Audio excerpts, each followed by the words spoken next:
اعوذ باللہ من الشیطان الرجیم، بسم اللہ الرحمن الرحیم۔ السلام علیکم ناظرین، میں ہوں تنویر حیدر یوٹیوب چینل سے۔ ناظرین، حال ہی میں متحدہ عرب امارات اور اسرائیل کے درمیان ایک معاہدہ طے پایا۔ اس معاہدے کے حوالے سے بہت گفتگو کی جا رہی ہے۔ امریکہ، اسرائیل اور عرب حکمرانوں سے وابستہ میڈیا اور خاص طور پر ہمارے کچھ مسلم دانشور اس معاہدے کی کئی تعویلیں پیش کر رہے ہیں اور کئی توجیحات جو ہے وہ سامنے لا رہے ہیں۔ اس معاہدے کے حق میں ایک تو وہ یہ کہتے ہیں کہ اس معاہدے سے دنیا میں امن قائم ہوگا۔ اسرائیل جو اس وقت دنیا کی بڑی طاقت ہے اور جس سے ہمارا تنازع جو ہے تقریباً ایک صدی سے چلا آ رہا ہے، تو یعنی اس تنازع کا کوئی حل سامنے نہیں آ رہا۔ اسرائیل جو ہے روز بروز طاقتور ہوتا جا رہا ہے۔ امریکہ اور دوسری طاقتیں، یورپی طاقتیں اور باقی جو استعماری طاقتیں اس کی حمایت کر رہی ہیں۔ تو ہم اس بڑی طاقت سے مقابلہ نہیں کر سکتے۔ یعنی ایک توجیہ ان کی یہ ہے کہ ہم اتنی بڑی طاقت سے مقابلہ نہیں کر سکتے۔ مسلم حکمران، خصوصاً عرب حکمران، عرب حکومتیں نہایت کمزور ہیں۔ جس طرح کہا جاتا ہے کہ جرم ضعیفی کی سزا مرگ مفاجات، تو ہماری اتنی حیثیت نہیں ہے کہ اس سے مقابلہ کر سکیں۔ لہٰذا دنیا میں امن قائم رکھنے کے لیے یہ ضروری ہے کہ اسرائیل سے اب تنازعات ختم کر دیے جائیں اور اس کے ساتھ ایک امن معاہدہ کر لیا جائے۔ ناظرین، میرا مخاطب ایسے لوگوں سے نہیں ہے۔ میں ان لوگوں سے گفتگو کرنا چاہوں گا جو اللہ تعالیٰ کی وحدانیت پر یقین رکھتے ہیں اور جو لا الہ پر مکمل ایمان رکھتے ہیں۔ اس کے ساتھ وہ خدا کی خدائی پر یقین رکھتے ہیں اور قرآن کی سچائی پر بھی ان کا ایمان ہے۔ ناظرین، یہودیوں اور مسلمانوں کے درمیان یہ جو تنازع ہے جو آج سے نہیں ہے، اس کی بڑی تاریخ ہے۔ جب سے اسلام روئے زمین پر آیا تب سے یہودیوں اور مسلمانوں کے درمیان ایک فتنے کی بنیاد یہ پڑ گئی تھی۔ ایک ان کے درمیان ایک مقابلے کی کیفیت جو ہے اس کا جو وہ وجود میں آ چکی تھی۔ یہودیوں نے شروع دن سے مسلمانوں کو تسلیم نہیں کیا، اور یعنی ابتدائے اسلام میں رسول اللہ صلی اللہ علیہ وسلم کے زمانے میں ایک جنگ خیبر جو ہے وہ یہودیوں اور مسلمانوں کے درمیان ہوئی تھی۔ تو یہ کوئی تنازع جو یہودیوں اور مسلمانوں کا یہ کوئی عام تنازع نہیں ہے، یہ دو ملکوں یا چند ملکوں کے درمیان نہیں ہے، بلکہ ایک نسلوں کا، قوموں کا، دو مذاہب کے درمیان ایک مقابلہ، جس کا ذکر قرآن پاک نے شد و مت سے کیا ہے۔ یعنی بنی اسرائیل کے حوالے سے کتنی آیات ہیں۔ بنی اسرائیل جو جس پر اللہ تعالیٰ کی بڑی رحمتیں نازل ہوئیں، لیکن انہوں نے اللہ کی نعمتوں کا شکر ادا نہیں کیا اور دنیا میں فتنہ فساد جو برپا کرتے رہے، اور اس کے نتیجے میں پھر کیا ہوا، اللہ تعالیٰ نے ان پر عذاب نازل کیا۔ تو اس حوالے سے ہمیں قرآن کی کئی آیات ملتی ہیں، اور یہ جو آج کا جو تنازع ہے یہودیوں اور مسلمانوں کے درمیان، یہ اسی تنازع کی ایک کڑی ہے۔ تو اس حوالے سے میں ناظرین آپ کی توجہ قرآن پاک کی ایک آیت کی طرف توجہ دلانا چاہوں گا، انتہائی اہم ہے، خصوصاً آج کے حوالے سے اگر اس کا تجزیہ کیا جائے، غور کیا جائے، تو ہمیں تمام حالات کی جو ہے نا خبر آ جاتی ہے، اور آئندہ جو کچھ ہونے والا ہے اس سے بھی ہم آگاہ ہو جاتے ہیں۔ تو اللہ تعالیٰ قرآن پاک میں فرماتا ہے سورہ بنی اسرائیل میں، جسے سورہ الاسراء بھی کہا جاتا ہے، اللہ تعالیٰ کا ارشاد ہے کہ یہودیوں سے مخاطب ہے اللہ تعالیٰ بنی اسرائیل سے کہ تم ضرور بالضرور زمین میں 2 مرتبہ فساد کرو گے۔ یعنی 2 مرتبہ فساد کرو۔ اللہ تعالیٰ نے 2 کا یہ لفظ استعمال کیا ہے، یعنی ایک دفعہ نہیں، دو دفعہ، 3 دفعہ نہیں، بلکہ 2 دفعہ، اور بلندی تک پہنچو گے۔ یعنی تم دنیا میں اپنی 2 بار فساد کرو گے اور ہر دفعہ جو ہے نا بلندی تک پہنچو گے، تمہیں بلند مقام حاصل ہوگا۔ پس جب ان دونوں میں سے پہلے کا وقت آ گیا، یعنی 2 دفعہ فساد کرو گے، اور جب پہلی دفعہ تم نے فساد کیا اور ایک بلند مقام پر پہنچ گئے، بس جب ان دونوں میں سے پہلے کا وعدہ آ گیا تو ہم نے تمہاری طرف اپنے بندوں کو بھیجا جو بہت ہی سخت اور طاقتور تھے. تو اس وقت کیا ہوا؟ تمہاری نافرمانیوں کے نتیجے میں اللہ تعالیٰ نے ایسے بندوں کو تم پر مسلط کیا جو بہت ہی طاقتور اور سخت تھے. پس وہ تمہارے گھروں میں گھس گئے اور یہ وعدہ حتمی اور عملی تھا. یعنی ان لوگوں نے تمہیں بہت سختی کے ساتھ پیش ہے، تمہارے گھروں میں گھس گئے، تمہارا جو ہے بالکل وہ ستیہ ناش کر دیا. اور یعنی تم جو جس طرح گمان کرتے تھے تو وہ گمان تمہارا جو ہے وہ خاک میں مل گیا اور تمہیں انتہائی بہت بڑی تباہی کا سامنا کرنا پڑا. تو ناظرین، یہ پہلی دفعہ کا جو یہودیوں نے اس روئے زمین پر اپنا وہ تسلط وہ قائم کیا اور طاقت پکڑے، تو اللہ تعالیٰ نے عذاب کے طور پر ان کے اوپر ایک بخت نصر کے نام کا حکمران تھا. یہ بابل کا بادشاہ تھا. تو اس نے یعنی یہودیوں کو بہت قتل عام کیا. اور یہ جو واقعہ جو ہے 586 قبل مسیح کا ہے. اور پھر اس کے بعد اس نے بیت المقدس کو تاراج کر دیا.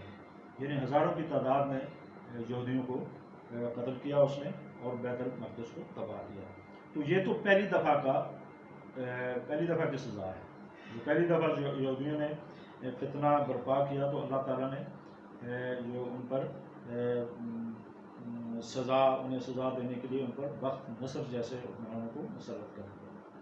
پھر آگے چل کر اسی آیت میں اللہ تعالیٰ فرماتا ہے کہ پھر دوسرے وعدے کا وقت آیا تاکہ وہ تمہارے چہرے بگاڑ دیں. اب اس کے بعد یعنی دوسرا وعدہ ہے، یعنی یہودی جب دوسری مرتبہ اس دنیا میں فتنہ برپا کریں گے. پھر دوسرے وعدے کا وقت آیا تاکہ وہ تمہارے چہرے بگاڑ دیں اور مسجد میں داخل ہو جائیں. اب یہاں اس میں مسجد کا ذکر ہے، یہاں سے مراد مسجد اقصی ہے. یعنی دوسری بار جب دنیا میں طاقت پکڑو گے تو اللہ تعالیٰ تم پر عذاب نازل کرنے کے لیے جو ہے وہ پھر اپنے بندوں کو بھیجے گا جو تمہارے چہرے بگاڑ دیں گے، یعنی تمہارا حلیہ بگاڑ دیں گے. اور پھر وہ مسجد اقصی میں داخل ہو جائیں گے، یعنی بیت المقدس کو وہ فتح کر لیں گے. یہ دوسری دفعہ ہے. پھر آگے فرماتا ہے اللہ تعالیٰ کہ جس طرح پہلی مرتبہ اس میں داخل ہوئے، یعنی جس طرح پہلی مرتبہ تمہیں شکست سے دوچار ہونا پڑا تو دوبارہ بھی اسی طرح تمہیں شکست سے دوچار ہونا پڑے گا. تم طاقت پکڑو گے دوبارہ، لیکن اللہ تعالیٰ کی طرف سے کوئی بندہ تم پر مسلط ہوگا جو تمہارا جو ہے وہ تمہیں جڑ سے اکھاڑ دے گا. تو یہاں ناظرین یعنی اس کے بعد پھر یعنی یہ دوسری بار جب آئے طاقت پکڑیں گے کہ اس کے بعد پھر وہ طاقت نہیں پکڑیں گے، یعنی وہ آخری بار ہوگا. یعنی اس کے بعد ان کا دنیا سے نام و نشان مٹ جائے گا اور بیت المقدس آزاد ہو جائے گا. تو ناظرین اس میں اللہ تعالیٰ کا ایک مسلمانوں سے وعدہ ہے. یعنی ایک جانب اللہ تعالیٰ ارشاد فرما رہا ہے کہ یہودی جو ہے نا دوبارہ یعنی اس دنیا پر تسلط حاصل کریں گے، لیکن پھر کیا ہوگا؟ یعنی اللہ تعالیٰ مسلمانوں کے ذریعے اپنے بندوں کے ذریعے یعنی ان کا وہ ان پر دوبارہ تسلط جو ہے قائم کرے گا اور دنیا سے ان کا نام و نشان مٹ جائے گا اور بیت المقدس آزاد ہو جائے گا. تو اس میں یہ ایک الہی وعدہ ہے. تو ہمیں اس پر ایمان ہونا چاہیے کہ یہودیوں نے ایک طاقت پکڑنی ہے جو اس طرح اب طاقت پکڑ رہے ہیں، اور یہ جو عربوں کے ساتھ ان کا معاہدہ ہوا ہے یہ اسی طاقت کی دلیل ہے. یعنی اب ان کا غلبہ جو ہے وہ مکمل ہونے والا ہے. پہلے تو اندرونی طور پر وہ عربوں سے تعلقات کے پہلے ہی تھے، عربوں کی پالیسیاں جو ہے نا وہ یہودیوں کے مفادات پر مبنی تھیں، لیکن اب وہ سامنے آ گئے ہیں. اب وہ جو ایک ہی صف میں آ گئے ہیں، ایک ہی پیج پر آ گئے ہیں. تو اب ان میں فرق نہیں رہا، ان مسلمان حکمرانوں میں اور یہودیوں میں اب کو فرق نہیں ہے. ناموں کا فرق ہو سکتا ہے لیکن عملی طور پر یہاں پہ ایک ہی ہے. اب ایک ہی پیج پر ہے، ایک ہی صفحے پر ہے اور ایک ہی صف میں ہے. تو ہمیں یہ یقین ہونا چاہیے کہ یہ جو غلبہ جو ان کا عارضی ہوگا، لیکن اس کے بعد اس کے ساتھ ہی ان کا زوال بھی شروع ہو جائے گا اور اللہ تعالیٰ اپنے بندوں کو بھیجے گا جو ان کا مقابلہ کریں گے. تو لہٰذا یہ جو اسرائیل سے تعاون کی بات کر رہے ہیں، ان کی معاہدہ کر رہے ہیں، ان کو خاص طور پر مسلمان حکمران کیا قرآن کی آیات پر انہیں بالکل یقین نہیں ہے. یا تو پھر وہ اعلان کرتا ہے کہ ہم بھی یہودی ہیں. لیکن اگر اپنے آپ کو مسلمان ہیں کہتے ہیں تو پھر اللہ تعالیٰ کی کتاب پر کچھ تو ایمان رکھے, اللہ تعالیٰ کے فرمان پر کچھ تو اپنا عقیدہ رکھیں. تو ایک مسلمان کی حیثیت سے ہمارا عقیدہ ہونا چاہیے کہ یہ جو ہیں یہودی یہ فتنہ پسند طاقتیں ہیں, فتنہ پرور طاقتیں ہیں. اللہ تعالیٰ نے یہ اللہ تعالیٰ کے خلاف یہ جنگ کر رہے ہیں, اور اس وقت ان کی جنگ جو عروج پر ہے. ایک طرف اللہ تعالیٰ کا کلام ہے, خدا کی ذات ہے, خدا کے بندے ہیں, اور دوسری طرف یہ یہودی ان کے ایجنٹ اور یہ استعماری طاقتیں ہیں. اب ہمیں فیصلہ کرنا ہے کہ کس طرف جانا ہے, ادھر یا ادھر. یہاں اب تیسرا نہیں ہے کہ درمیانی رستہ اختیار کریں.